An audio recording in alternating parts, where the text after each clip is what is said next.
Karena itu kalau misalnya kalau kita mau melihat hasil terbaik dari politik, ya lihat saja angka-angka statistiknya.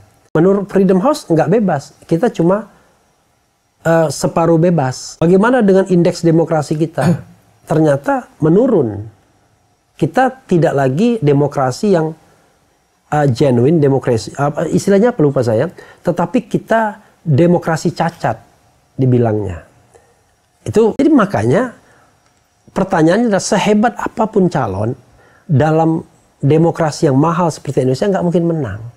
Nah ini yang kita membuat kita prihatin. Tapi kalau begitu ngapain Anda butuh calon populer?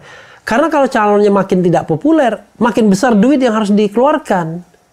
Kalau dia makin populer, makin kecil uang yang harus dikeluarkan. Karena kan ibaratnya mobil kan, mendorongnya lebih gampang dibandingkan mobil mogok, susah dorongnya, tenaganya. Tapi kalau masih bunyi sedikit-sedikit kan dorong sedikit jalan. Nah, ya ibarat itulah kalau kita bicara kandidat. Makanya kandidat tetap saja harus dicari yang populer. Saya kira bicara gosipnya. Karena itu dia minta Erlangga mengundurkan diri. Nah sekarang pertanyaannya adalah, apa alasan Erlangga mengundurkan diri? Kan aneh. Dia sukses menambah kursi partai Golkar. Golkar itu dibandingkan 5 tahun yang lalu, 2024 ditambah kira-kira 17 kursi. Sehingga dia mepet sama PDIP. Pertanyaannya adalah, ya, kenapa mendudukkan Gibran sebagai calon wakil presiden? Apakah dia orang yang hebat, orang yang sudah matang, punya prestasi luar biasa?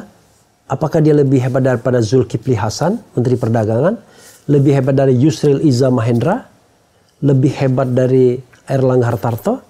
Padahal mereka semua adalah masuk dalam koalisi Prabowo. Kok Prabowo ngambil anak kecil? Kenapa? Karena dia itu adalah garansi negara akan turun tangan untuk memenangkan dia.